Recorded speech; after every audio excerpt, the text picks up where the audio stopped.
If you ask me what the most fundamental problem of your generation is, especially in terms of my peers, I have only one answer to give: work-related illness.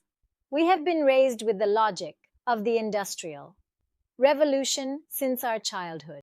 Go to school, study your lessons, be academically successful, then go to a good university, then find a very good job, then work in a good position, and continue your life like this until you retire. In the fabric of this fate assigned to us, our existence is almost negligible. It was never said to us that we should take control of our lives, create our own risks and levels of security, draw our own lives and maps, and look at life, money, and the initiatives related to living through our own lenses, establishing our own frameworks. For us and our families, the only criteria for success in life were obtaining a good education and ultimately having a good marriage and a good job. However, in this time we have moved from the Industrial Revolution to the Information Age. The pieces have completely shifted. People like us, who have had very successful educational lives, graduated from good schools, and hold high-level certificates, have become individuals who earn less, are more unhappy, and lead more standard lives. On the contrary, many individuals who are molded by the market, who are willing to take financial risks, who approach money with greater courage, and who take control of their own lives, have seriously achieved both financial success and temporal freedom. So why do you think many people stay in jobs they hate? One reason, I believe, is that they don't feel like they have any other options, because they hold good positions in their jobs and can perform their work with great skill. And perhaps their salaries are quite good compared to the market. Secondly, they are satisfied with their status. The successful icon that their surroundings impose on them keeps them at a certain level of satisfaction. They really do not think they need a lot of money, or they are not aware of it. Or, on the contrary, the possibility that they could live happier lives with less money than they currently earn, even doing the jobs they love more, doesn't even cross their minds. So where does this chronic unhappiness, frenzy, come from? There is a common saying that you all know: a person is the average of the 5 people they surround themselves with. So why do they say this? Because human beings are influenced by the 5 people around them. No matter how much you say that you are not influenced by anyone, this is not a very valid situation for me. If the 5 people around you have similar statuses as you, and they say, "I can't make ends meet, the economy is already bad," in this situation, I don't think it's fair for us to demand more money from our company. Life is already expensive. If you have a life surrounded by negative thoughts like, "If we lose this job, we may never find such a job again," be assured that after a while, this will cause an electrical effect in your brain. As these negative thoughts echo in your mind, after a while you will start to repeat them like a parrot. Your friend says that life is very expensive. You also say that life is very expensive. Your friend says that the economy is going downhill. We need to work harder. Otherwise, we won't be able to earn more money. We won't be able to pay off these debts. You will also fall into the same cycle. You will be crushed under the same psychological distress. Your friend says that unemployment levels are high. They can't find a job. They can't find what they want, and they need to hold on tightly to this job. You may find yourself experiencing the same panic and fear. All negative thoughts create an impact over time. It creates an energy. Afterwards, this effect transforms into visual images within you. We call this energetic influence. Now you become trapped in the energy of that influence. Therefore, we need to break free from this sphere of influence in order to change our lives. We must encourage ourselves to enter a realm of influence that brings us happiness, joy, and does not limit us, one that does not harbor negative thoughts. We need to ensure that we do not allow that bad energy to consume us. In this, we need to completely step out of the area we are in, out of that energy field. The first thing we will do is to avoid anyone who thinks and speaks negatively around us. Whenever you push those people away from you, those who drain your energy, it will create a void for you. Over time, that void will begin to fill with people and energies that bring joy to your life and unleash your potential. As if a barrier has closed off your view, when you push it away with the back of your hand, you will begin to realize that money is something that can be earned much more easily.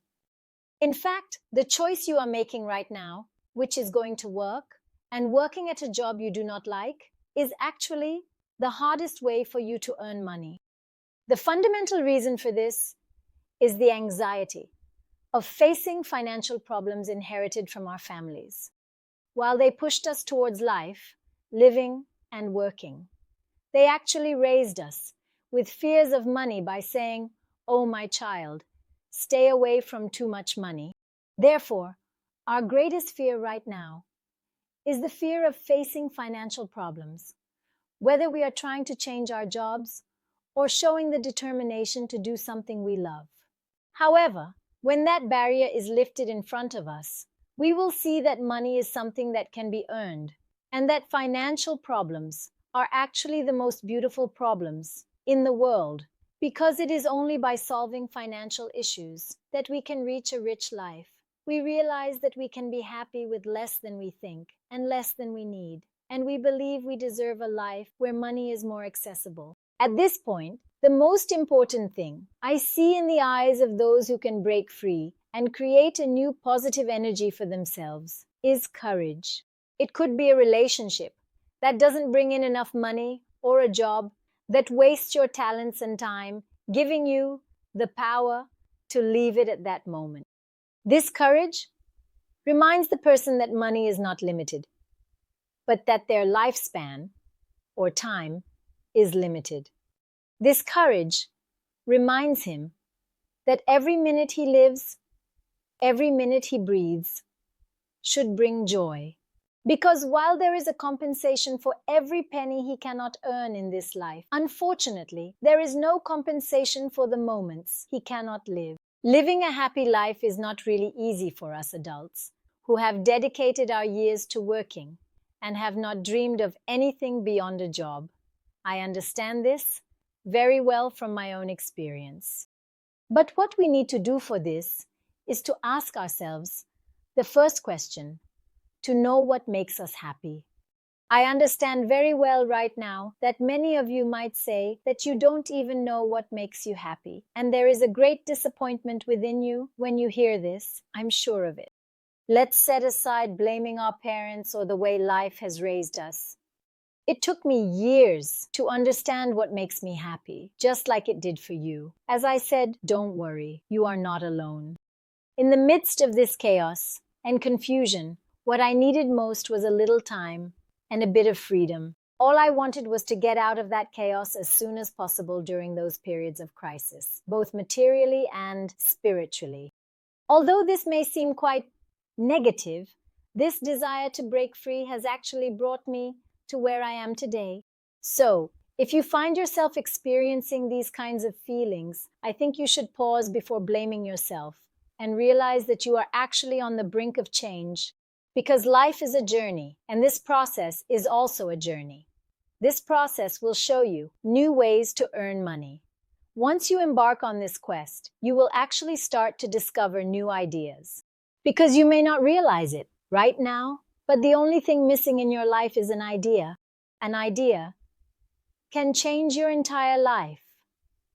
And as you explore new ways to earn and save money at the end of this process, you will be increasingly surprised as you become aware of brand new things that bring you peace, joy, add meaning to your life, and make it much more enjoyable.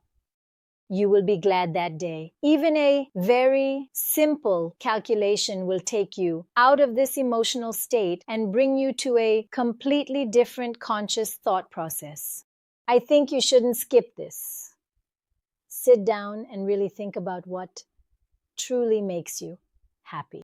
After thinking about the things that make you happy, consider how much money you would like to spend on those things. So then, I think you should add up these figures. What is the cost of a life that will make you happy for a month or a year? When you do this calculation, you will realize that the cost of being happy is actually much lower than you think.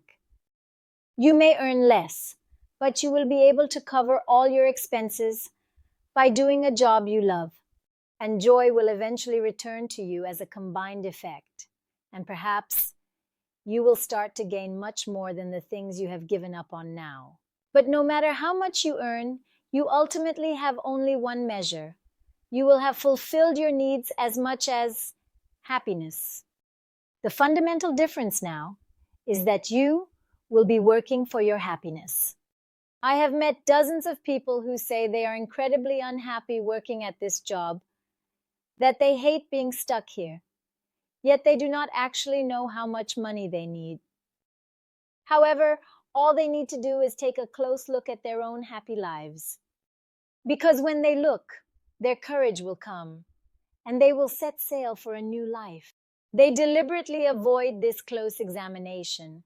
They refrain from making changes that would, knowingly and willingly, make them happy. In my opinion, life is too short to be lived without enjoyment, and it would be very painful to look back after reaching a certain age and think that you spent your years in a place you never liked, working a job you despised, and not enjoying the money you earned from that job. I don't want to live like this.